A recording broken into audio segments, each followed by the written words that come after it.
The news came over breakfast between 2 slices of toast and Elliot Vance's usual silence.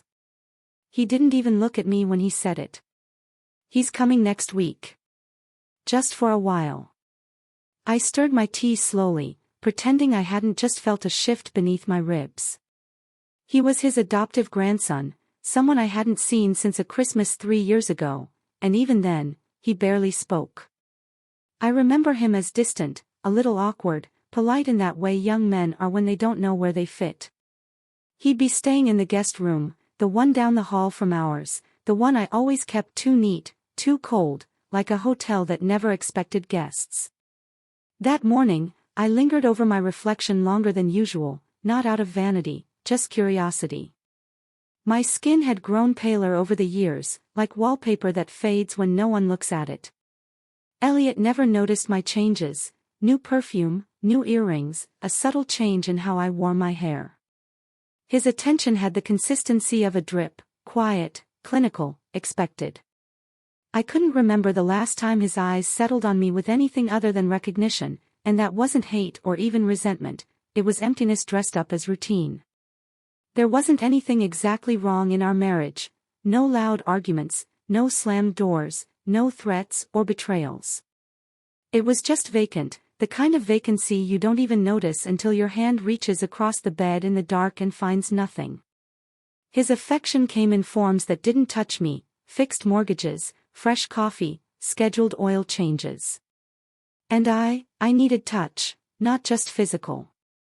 I craved that electric recognition, the kind you can't fake, the kind that says, I see you, and I still want you. Killian Wren arrived on a Tuesday afternoon, the sky low and gray, the kind of weather that felt like a held breath. He rang the bell even though the door was slightly ajar. I saw him through the window before I opened it, taller than I remembered, leaner, with the kind of face that no longer looked like a boy's. He didn't smile immediately, just looked at me in that still, assessing way. You look good, he said eventually. I stepped aside, my pulse stuttered once, just once, nothing dramatic. I showed him around the house again, as if he hadn't already known it. He was quiet but not withdrawn, curious maybe, observant. There was a steadiness in how he moved, unhurried, unafraid of silence, and he didn't treat me like I was invisible. That was new. That night, I couldn't sleep. Elliot snored softly beside me, one hand curled beneath the pillow like a child's. I left the room barefoot, not even sure why. The kitchen was dark except for the soft underglow of the stove light. I stood there, listening to the hum of the refrigerator, the ticking of the old wall clock, the creak of wood settling beneath old weight. And then I heard it, not loud, not intrusive, just the gentle strum of strings, barely audible from the living room. I moved closer. Killian was sitting there in the dark, legs crossed, a guitar balanced on his knee like it belonged there. No lights, just him and the music. I didn't recognize the melody, but it wasn't meant for me to recognize. I should have turned back, but I didn't. He looked up, the music stopped, his fingers resting lightly on the strings. Couldn't sleep? He asked. His voice was low, casual, but I could feel the gravity of it, like he was paying attention to more than my answer. I nodded. That was all, just nodded. We didn't speak after that. I watched him for another minute before stepping back into the hall. I didn't say good night, but that moment stretched long after I returned to bed, long after Elliot rolled over in his sleep and sighed my name like it was just another word. I lay there, eyes wide in the dark, and for the first time in a long time, I felt something sharp move inside me. It wasn't love, it wasn't even desire yet, just the unmistakable pull of being seen. And maybe that was the first mistake, letting myself miss that feeling. The morning came slower than usual, as if the hours themselves hesitated to unfold. I stayed in bed longer than I should have, pretending to sleep even after Elliot had risen, shaved, and left for work without so much as a brush of his lips to my cheek. It wasn't unusual, the gestures that once signaled intimacy had long since calcified into routine, then disintegrated altogether. I used to miss them desperately. Now I wasn't sure if I mourned them or simply forgot how they once felt. When I finally stood up, the mirror greeted me with an unfamiliar woman, not because she had changed overnight, but because something had shifted in the way I looked at her. My body felt aware of itself, like it had been dusted off, recalled. Not pretty, not youthful, just present. That was the strangest part, as if someone had turned a light on in a room that had been long abandoned. I picked out underwear without thinking at first, but then paused. I chose the pale satin set with the lace trim, the one I always avoided because it felt too indulgent for a day at home. But today, I slipped it on slowly, deliberately. The fabric was cool against my skin.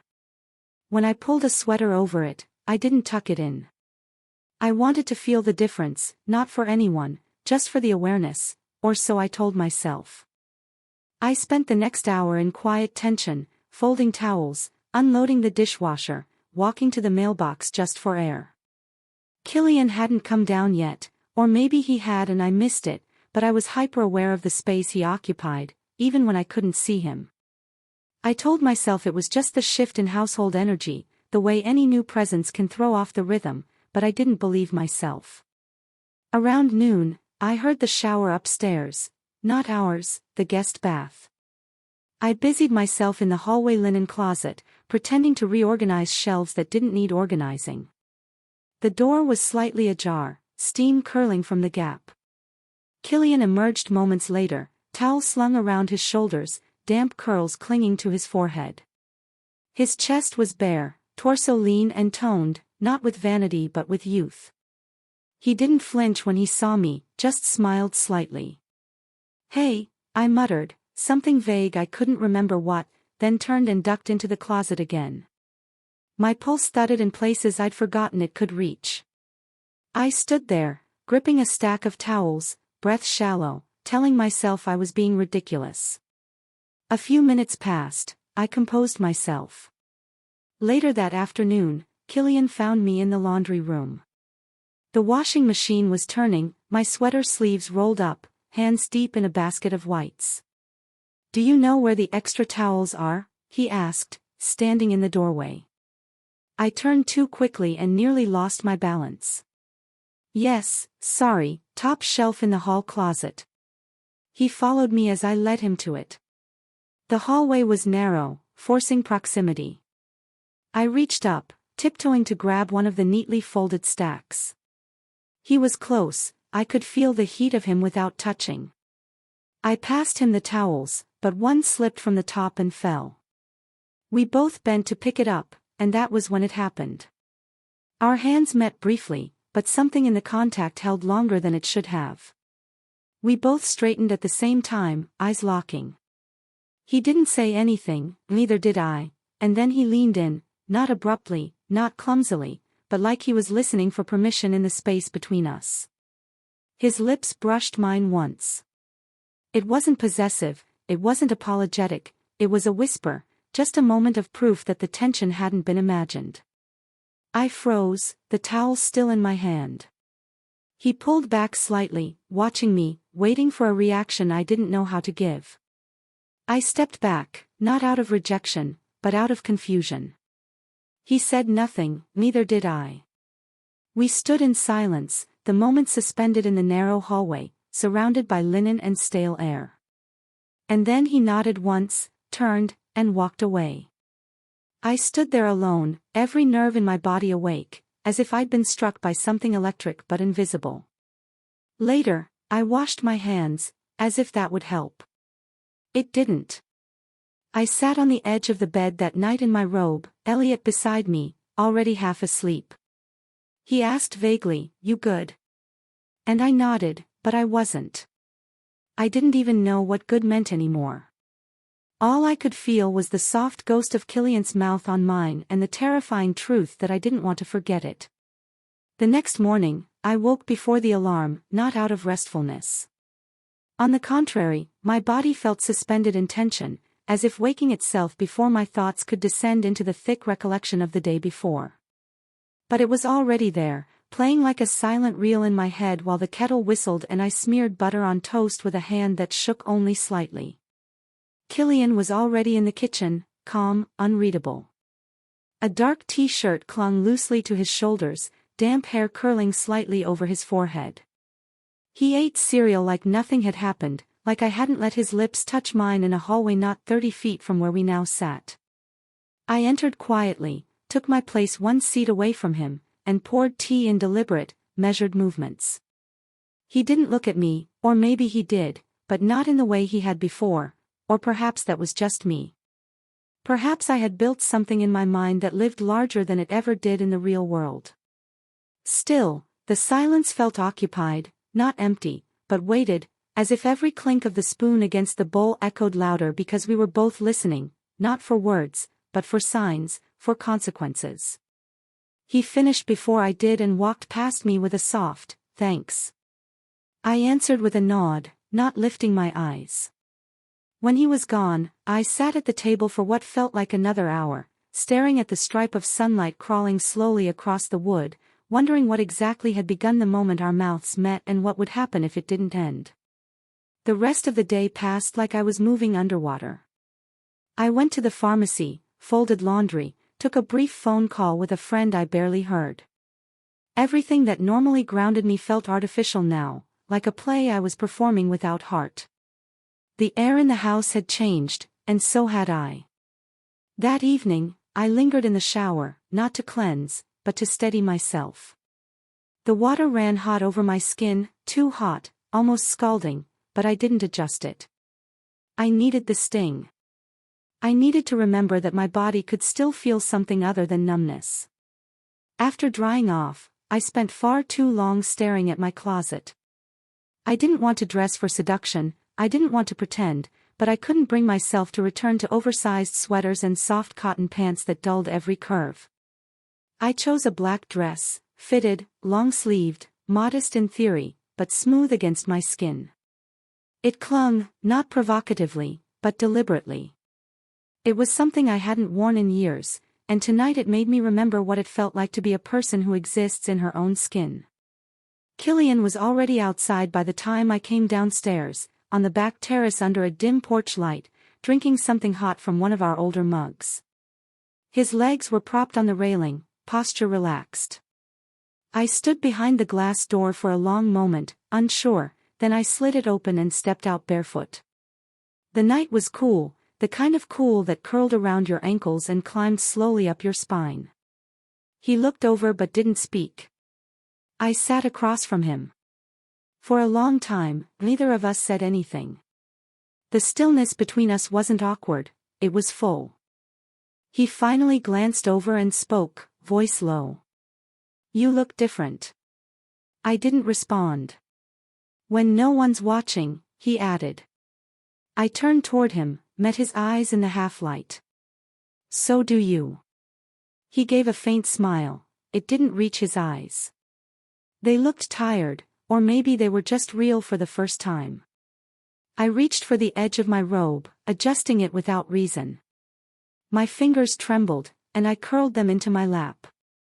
The silence returned, but it felt like it was taking a breath, like it would speak for us if we didn't intervene. "I'm not trying to start something," he said finally. "I don't even know what that was yesterday." I nodded.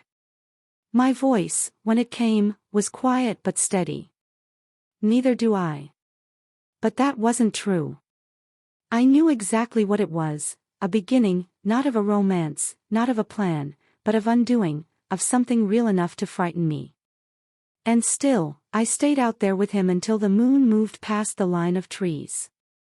When I returned to the bedroom, the bed was empty. Elliot had gone to sleep in his study again.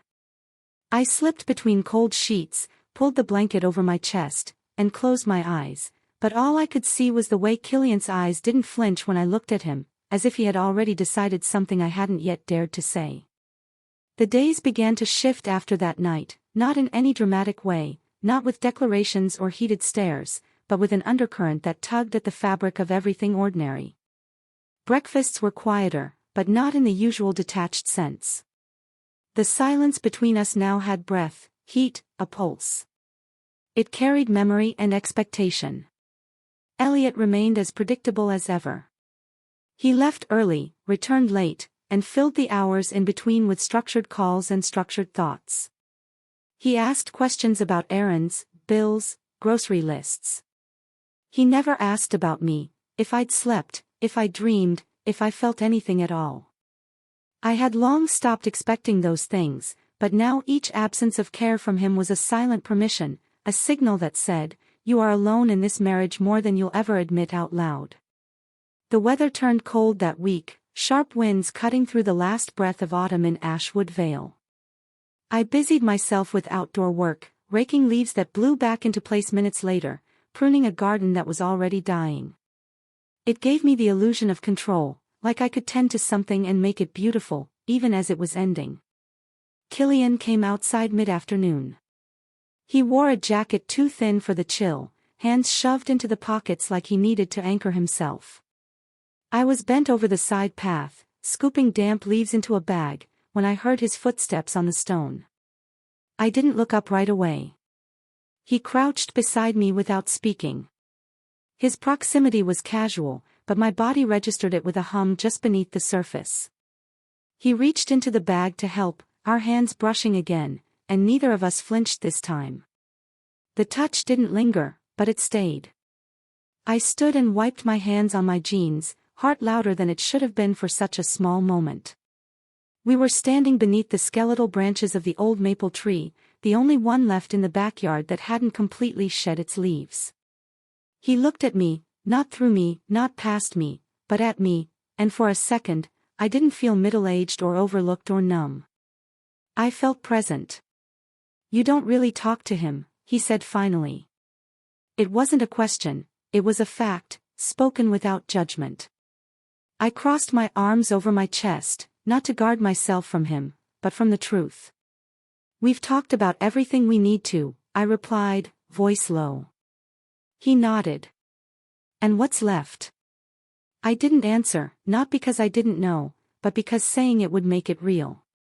Later that evening, after the sun had slipped away without ceremony, I sat alone on the back terrace, wrapped in a blanket, a glass of wine in my hand, untouched. I wasn't drinking tonight, I needed to feel everything. Killian joined me again, uninvited but not unwelcome. I didn't turn to look, his presence was already part of the atmosphere, like the wind or the faint smell of pine. "It's hard to be in a place where you're not needed," he said eventually. His voice was rougher than usual, softer at the edges. I kept my eyes forward. "Or wanted." There was a pause, and I felt the words settle between us, heavy and real. The porch light flickered once, then stilled. Somewhere inside the house, a floorboard creaked, but here, in this narrow strip of night between us, there was only breathing. He shifted closer, I didn't stop him. There wasn't a dramatic move, no cinematic moment of collision, just the subtle change in the way we occupied space. His knee brushed against mine, and the fabric of the blanket warmed where he touched it. I felt his hand, not on me, but near, open, uncertain. "I think you've been invisible too long," he said. I turned then, slowly, met his eyes. They weren't demanding, they weren't even pleading, they were offering. And I took the offer. I leaned forward, not quite sure who was moving first. Our faces met halfway, and then there was closeness, heat, not a kiss, not yet, just nearness so overwhelming it left no room for thought. But we didn't move beyond that, not that night. Instead, he touched my wrist, just there, lightly, as if reminding me that my pulse still existed. When I went to bed, my skin still remembered the shape of his fingers, and in my dreams, there was no guilt, only the terrifying clarity of being seen. There was no sleep that night, not real sleep, only the shallow kind that brushes against the edges of consciousness but never settles. My body lay still beneath the covers, but my mind paced. Each flicker of memory from the terrace replayed with unbearable clarity, the way he'd said I'd been invisible too long, the brush of his knee, the weight of his gaze, and the way I didn't pull away. By morning, I wasn't rested, but I was steady. That was worse somehow, steadiness felt like surrender to something inevitable. Elliot left early, citing a last-minute change to his schedule. He kissed my cheek like it was a formality, like he might as well be closing the refrigerator door. I didn't respond. My hand stayed wrapped around my mug, skin warm, heart cool.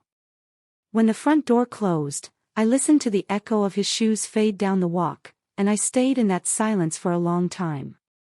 Upstairs, I took longer to get ready than I usually would on a weekday with nowhere to be.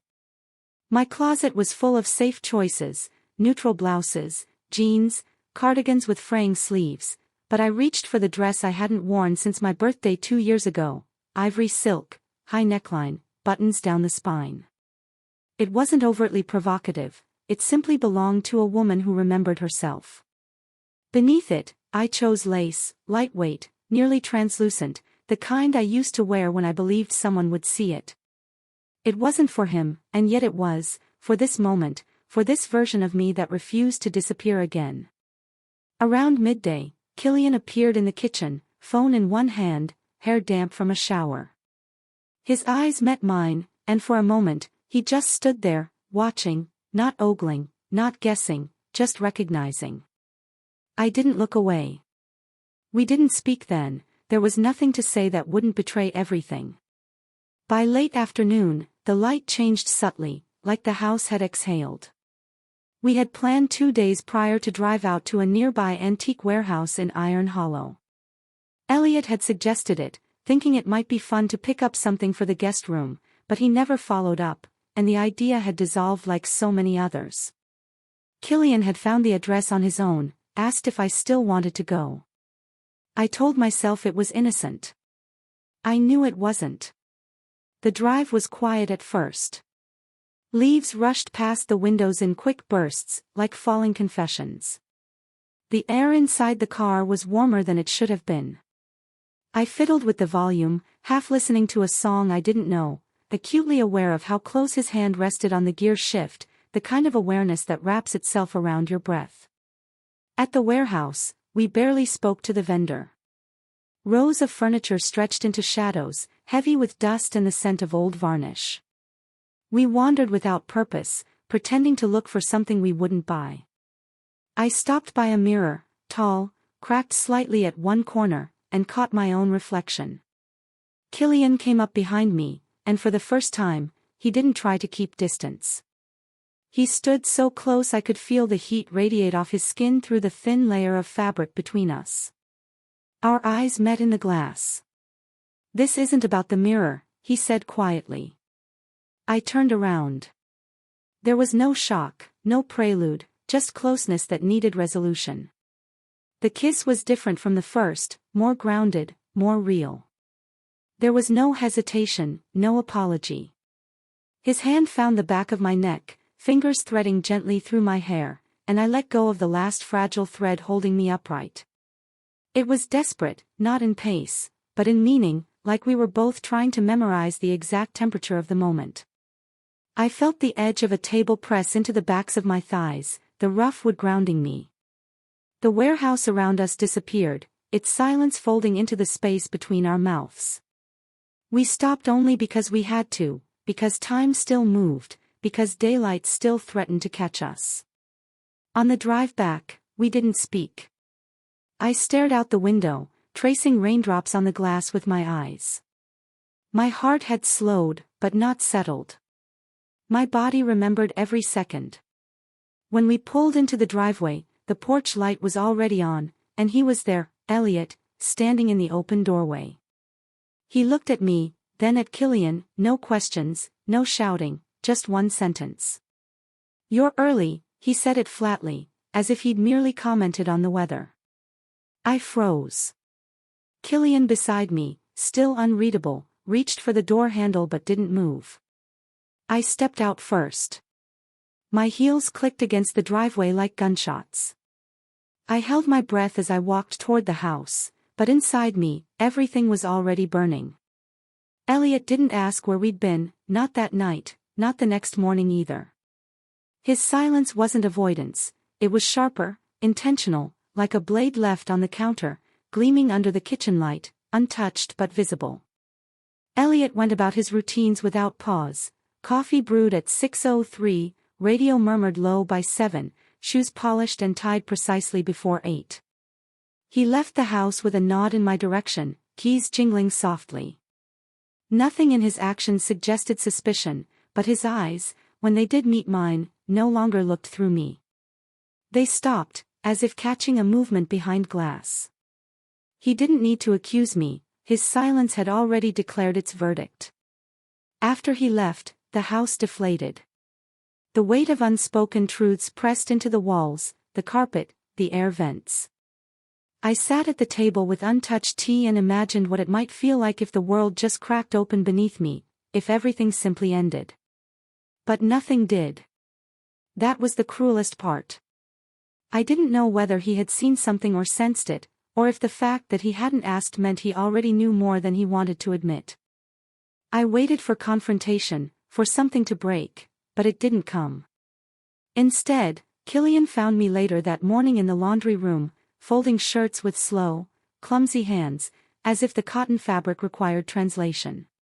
He leaned against the doorframe, arms crossed, head tilted. His presence filled the room in a way no one else's ever did. "You didn't sleep," he said, not as a question. I nodded once, my fingers kept folding. "I didn't either," he added, softer. I glanced at him, catching the edge of guilt in his posture, but it wasn't shame, not exactly. It was something else, recognition, maybe, of what we'd done, of what we'd risked. He stepped into the room, stopping only when there were mere inches between us. He didn't reach for me, he didn't have to. The tension lived in the distance. "I think I should leave," he said, voice lower now. "Today." My hands dropped the shirt I was folding. I stared at it on the table, as if it had become foreign. Leaving made sense, it was logical, necessary, the only thing that could contain the fire before it consumed the house entirely. But my body rejected the idea like a bad taste. "You don't have to," I said, my voice barely registered. "I do," he replied. "If I stay, I'll ruin everything." The way he said it, it wasn't a threat, it was mourning. I turned to him then, really looking. He looked older in that moment, not tired, just altered, like whatever innocence remained had been spent. "This wasn't a mistake," I said, and I wasn't sure if I meant last night or all of it. "I know," he answered. "That's why it's dangerous." We stood in silence, the hum of the dryer filling the space like static. Then, slowly, he raised his hand and touched my forehead with his, a gesture so intimate it made my throat tighten. There was no kiss, no arms pulling, just contact, as if that single point of pressure could transfer everything we hadn't said. We stood that way for a long time, foreheads touching, breathing synced. My eyes closed because it was the only way to stay grounded. When he stepped back, it felt like winter had entered the room. Everything we hadn't said, he packed later that day, quietly, no slamming drawers, no dramatic farewells, just the zipping of a suitcase and the dull thud of shoes against hardwood. I watched from the hallway, invisible again, but now painfully aware of the shape of my invisibility. Elliot didn't come home that night. He left a message on the machine about a business dinner and a late return.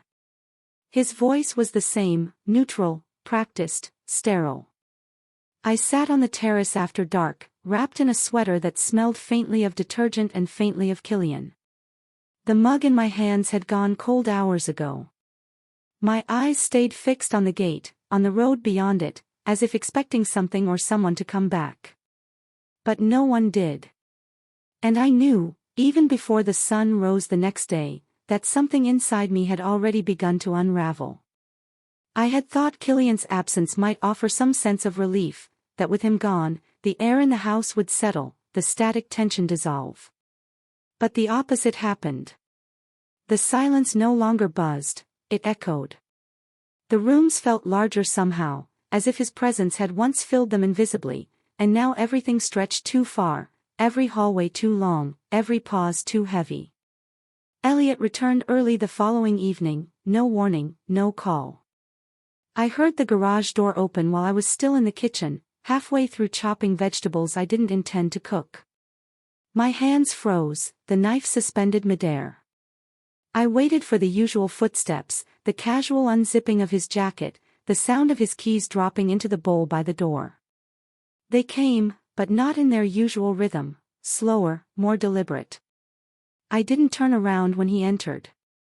I stared at the half-chopped onion and wondered if he would mention Killian, or the missing suitcase, or the way I hadn't asked when he'd be back. But he said nothing, not right away. He set something on the counter behind me. I heard the soft thud, the slide of cardboard across granite, then silence again, not tension, not threat, just stillness, like the air itself had stopped listening. I turned slowly. It was a small box, plain, square, a lid without tape. He didn't meet my eyes. "I found it in your coat pocket," he said. I said nothing, there was nothing left to say. I opened the box. Inside were 2 keys, silver, smooth, slightly worn. One had a green tag. I knew it immediately. They belonged to the old camper out back, the one we used to store tools and furniture when we redid the guest room, the same camper where I had once stood, half lit by sun through broken blinds, wrapped in Killian's sweatshirt, heart pounding so loudly I couldn't hear anything else. A place no one should have ever gone. A place he shouldn't have found. I looked at the keys, then at Elliot. His face was unreadable, not angry, but stripped of anything human, just the scaffolding of a man, no warmth, no pain, just blankness. "You even kept the tag on it," he said, like you wanted someone to know. I wanted to speak, to defend, to explain that it wasn't about being caught, that sometimes we leave traces because we're tired of erasing ourselves, but no words came, only breath. He continued, slowly, evenly, as if rehearsed. "You didn't think I noticed, but I was always watching. I just didn't care enough to stop you." The sentence dropped like stone into water, the ripples would come later. Still, he didn't raise his voice. He didn't accuse. He simply confirmed what I hadn't dared to name. He picked up the box again, then walked to the dining table. He placed it at the center, between 2 candles we hadn't lit in years. He looked around the room, as if appraising it one final time. "You freed me," he said. I didn't even realize I was trapped. Then came the sound I didn't expect, footsteps behind him. A woman entered the room, carrying a suitcase, not glamorous, not dramatic, just real. Late 30s, clean lines in her clothing, a firm set to her mouth. I recognized her face before my mind caught up. She was his assistant, the one he traveled with, the one he once claimed was hardworking but dull. She smiled faintly, not at me, not cruelly, just as a formality, like a guest greeting the owner of a house she was already moving into. He turned to her. "She knows," he said simply, then to me, without venom, "this is Amara Klein. She's going to be staying for a while." The knife was still on the counter, the onions uncut. My hands had gone numb. He didn't look back as he followed her down the hall, the same hall Killian had once walked, the same path I'd taken the night I crossed a line I could never uncross. I didn't cry. That would have been too easy, too cinematic. I just stood there, in a kitchen filled with light that suddenly felt too bright, surrounded by things I once called mine.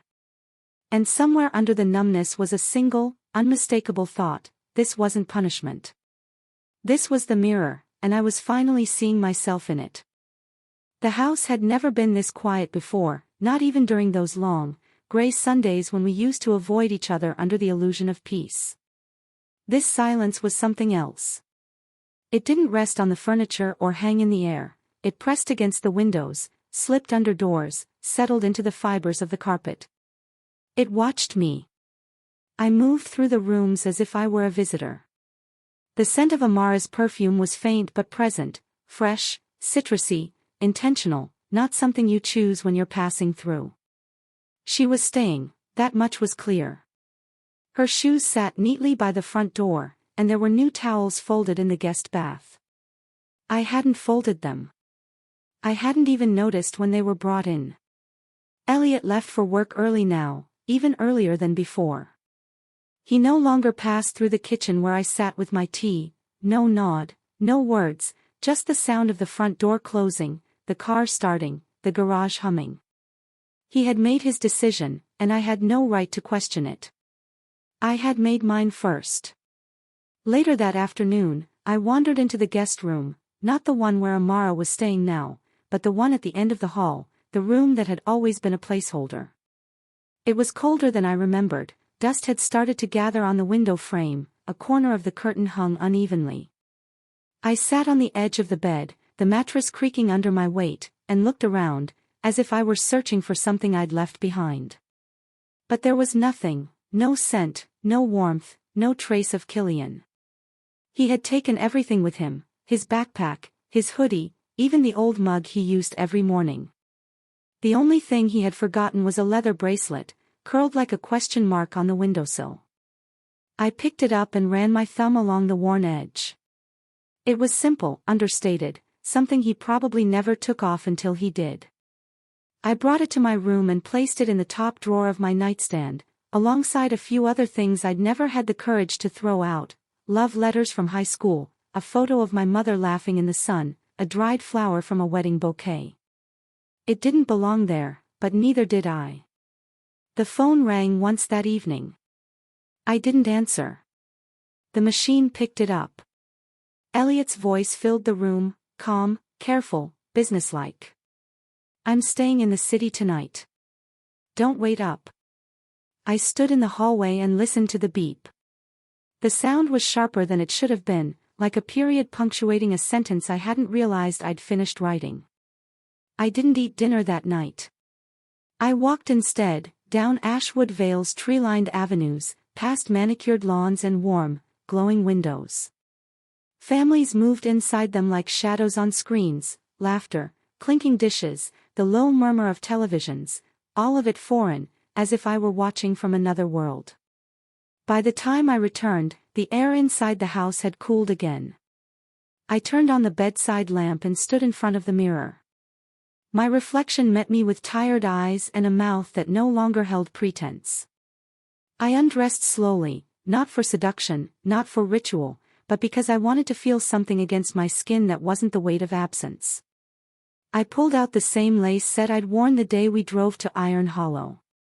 The fabric slid over me like memory, each strap, and seemed tracing a version of myself I wasn't ready to let go of. I sat on the edge of the bed, the lamplight soft against the wall, and let the silence settle again. It didn't hurt the way I thought it would. It was quieter than pain, quieter than guilt, but louder than forgiveness.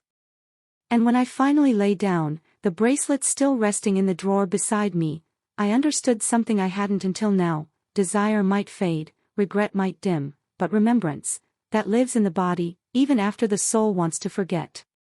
Killian came back on a Tuesday.